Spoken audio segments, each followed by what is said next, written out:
안녕하세요. 이종택복TV입니다.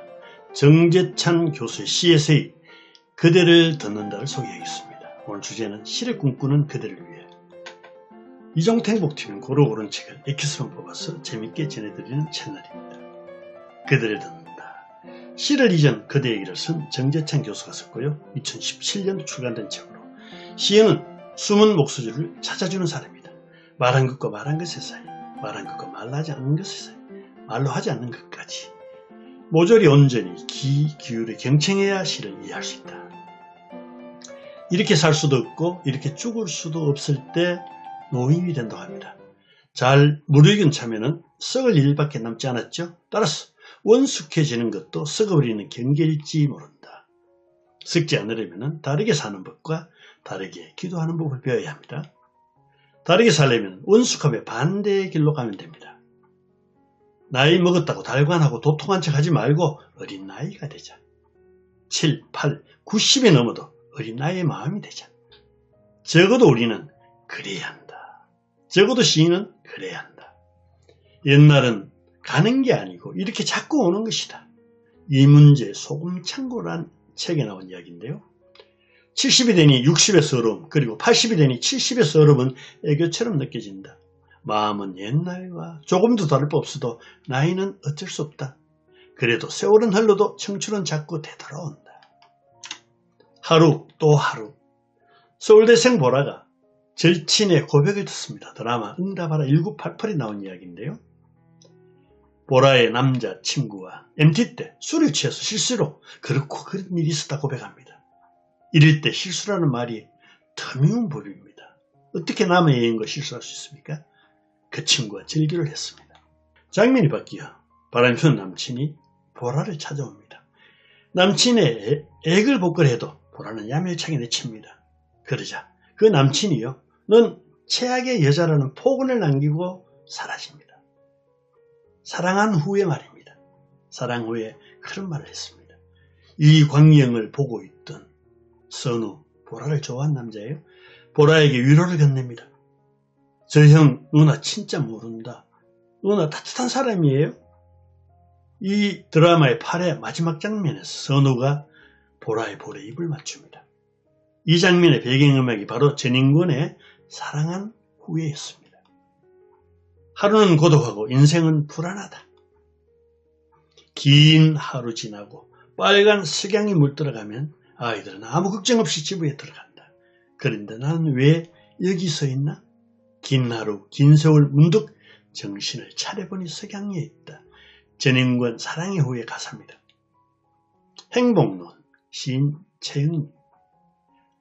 잘 보낸 하루가 그저 그렇게 보낸 10년 세월을 보상할 수도 있다고 정말로 그렇게 믿을까?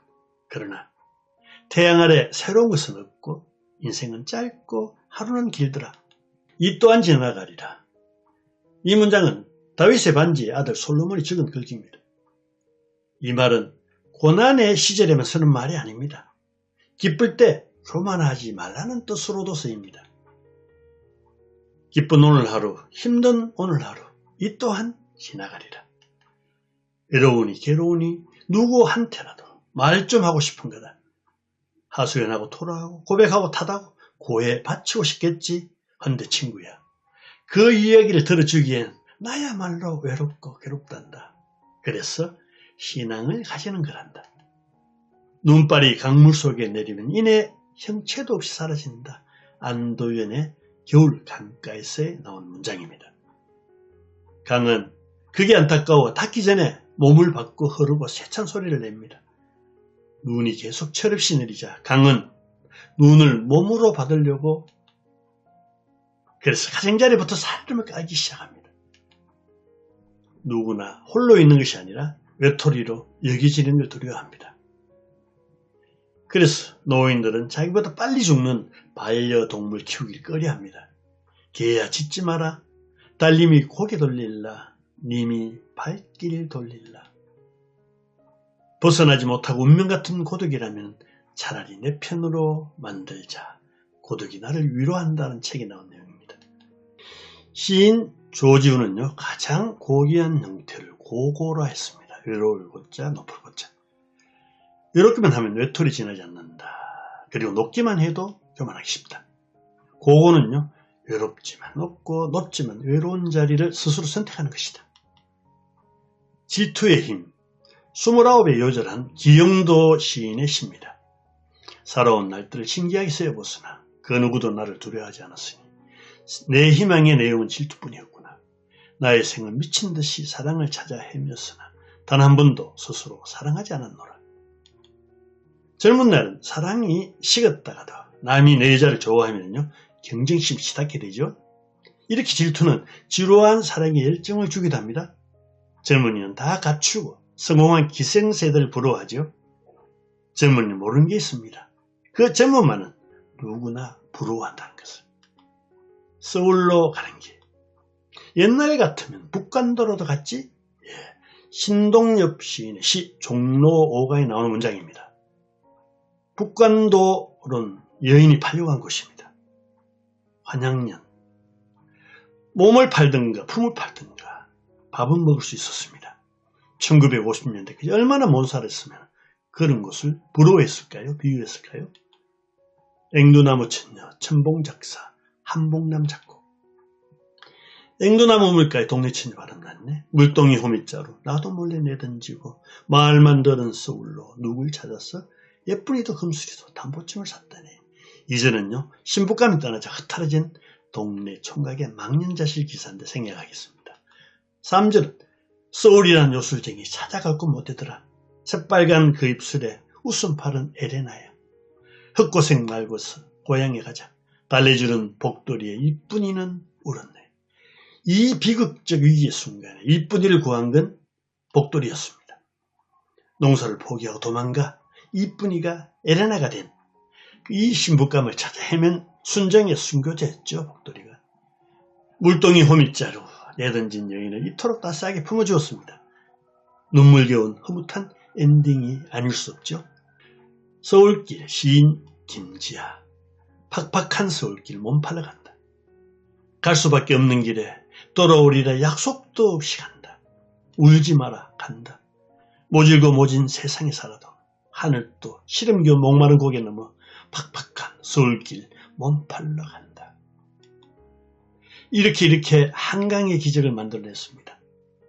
고향집 생계, 어린 동생의 학비, 밭대기 불리는데 보태야 했습니다. 우리의 누나들이 남성이든 여성이든 몸을 팔든 품을 팔든 차이가 없습니다. 가난했어도 그때가 그래도 행복했노라 시인은 이야기합니다. 공중에서는 심지도 거두지도 창고에 샀지도 않는다. 너희는 하늘 아버지께서 기르시나니 귀하지 아니하냐. 성경 마태복음 나온 이야기입니다. 이 말씀에 어느 시인이 이렇게 기도했습니다. 하오나 하나님이시여 가난한 자에게 베푸시는 당신의 뜻이야말로 알겠소만 저도 아비이오니 저 처근한 귀한 어린 것들을 어찌하오리까. 거룩한 식사 시인 황지우. 양푼에 식은 밥을 놓고 동생과 눈 흘기며 숟갈 싸움한다. 나이든 남자가 혼자 밥 먹으며 그 어린 것이 올라와 갑자기 숨죽여 운다. 나는 어찌 이리 눈물겨운가. 이 시를 읽고 있는데 입맛 없어 못 먹겠다는 소리가 들려옵니다. 마누라는 친정에서 자고 온 적도 집을 비운 적도 없다. 나는 이게 불만이다. 그날 점심에 만난 친구는요. 손자 보러 서울로 간 마누라가 석 달이 되었다고 합니다. 그래도 마누라 일찍 죽은 친구보다 낫다고 눈물 칩니다. 매일 보내는 손자 동영상도 보지 않고 혼자 밥을 먹는답니다. 까르페 디엠, 때를 놓치지 마라. 장미 꽃봉오리를 따르면 바로 지금이니 언제나 시간은 쉼없이 흐르고 오늘 이렇게 활짝 핀 꽃송이도 내일이면 시들고 말지어다. 천국이 멀지 않았다와 통말한 은설이다. 그들을 듣는다. 마지막 메시지입니다. 인간은 누구나 죽는다. 그래서 세속의 어떤 성공도 결국은 헛되다. 까르페 디엠은 현실적보다 낭만을 추구하라는 말인데 쾌락은 아닙니다. 유혹하는 게 아니라 참된 가치를 추구하라는 말입니다. 사랑, 낭만, 시, 아름다움이 됐어요. 그걸 위해 때를 놓치지 말라는 것입니다. 시는 모조리 온전히 기울여 경청해야 이해할 수 있다는 아름답고 재미있는 책을 전했습니다. 대단히 감사합니다.